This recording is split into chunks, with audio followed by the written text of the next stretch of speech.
Bien, bonjour à vous passionnés de la chanson française. Aujourd'hui, nous ouvrons une nouvelle série d'émissions intitulée Mémoire des voix. Voilà donc un voyage sensible et sonore sur les traces de femmes et d'hommes qui ont fait vibrer toute la France et parfois même au-delà, par la seule force de leur voix, de leurs mots, de leurs émotions. Il y a des voix qu'on n'oublie pas, des voix qui traversent les années comme on traverse un rêve, des voix qui racontent la vie, l'amour, le manque, la tendresse, les révoltes, l'espoir. Bienvenue dans Mémoire des voix.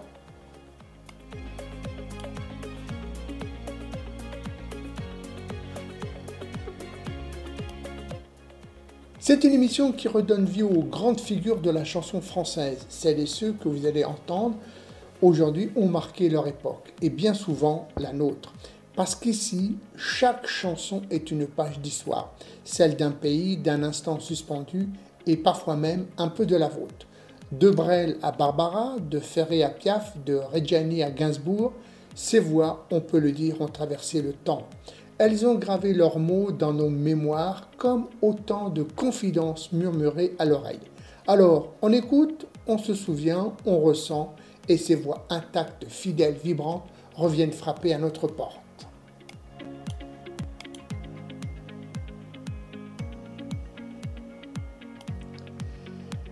Et nous, on les accueille comme des amis qu'on n'avait pas vus depuis longtemps. Bienvenue dans la mémoire des voix. Votre rendez-vous avec les grandes figures oubliées ou trop discrètes de la chanson française. Aujourd'hui, un homme d'ombre et de lumière, de mots forts et d'engagement discret, Jean-Roger Caussimon. Il est né le 24 juillet 1918 à Montrouge, en région parisienne, à l'orée de l'entre-deux-guerres. Il nous quittera le 20 octobre 1985 à Paris, emportant avec lui un style inimitable, une plume redoutablement belle et une voix grave qui semblait porter le poids de l'histoire. Mais Jean-Roger Caussimon, c'est avant tout un poète, chanteur, un acteur de théâtre et de cinéma, et surtout un parolier majeur de la chanson française. Son parcours commence au théâtre, sa première grande passion. Il joue chez Brecht, Claudel, Musée, et ce goût du verbe théâtral transparaîtra toujours dans ses chansons. À l'écran, il apparaît dès les années 40 dans plus de 60 films, souvent dans des seconds rôles, mais toujours marquants. On le voit dans La Traversée de Paris en 1956, Le Doulos de Melville en 1962 ou encore dans Leur banquière en 1980.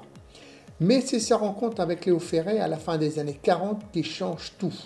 Caussimon écrit, Ferré compose. Ensemble, ils créent des chefs-d'œuvre intemporels. Monsieur William, Le temps du tango, comme à Ostende, et surtout La vie d'artiste. C'est Ferré qui, le premier, met en musique les textes de Caussimon. Mais très vite, l'auteur décide aussi d'interpréter ses propres chansons avec cette voix grave, rappeuse, presque rocailleuse, qui ne cherche jamais à séduire mais à transmettre.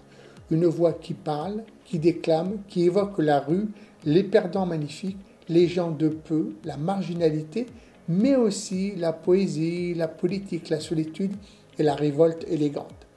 Caussimon, c'est l'exemple rare d'un artiste à contre-courant alors que la variété se fait brillante. Lui chante l'ombre.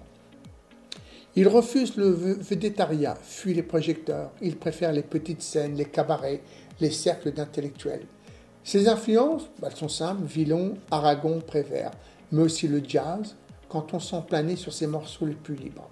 Ses sonorités sont sobres, peu d'instruments, souvent un piano seul, parfois un violon ou alors une contrebasse. L'important n'est pas le rythme, mais le verbe, l'ambiance. Ces chansons sont des tableaux parlés, des récits à la frontière du théâtre et de la musique. C'est une chanson littéraire profondément habitée. Voici donc une histoire révélatrice. Un jour, alors qu'on lui demande pourquoi il ne cherche pas davantage la reconnaissance du grand public, il répondra avec un sourire « Je préfère 1000 oreilles attentives à 10 000 qui m'écoutent sans entendre ».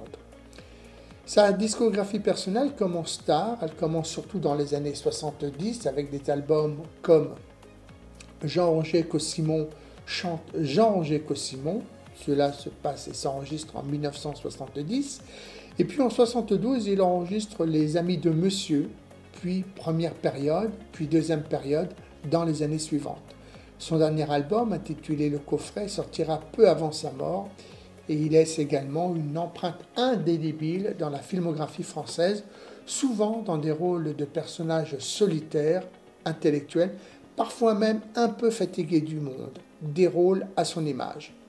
Jean-Roger Caussimon meurt le 20 octobre 1985, presque dans l'indifférence médiatique, et pourtant, on peut le dire que son œuvre continue de résonner dans les cercles des passionnés, dans les conservatoires, les classes de théâtre, et chez tous ceux qui aiment les mots ciselés et les silences éloquents.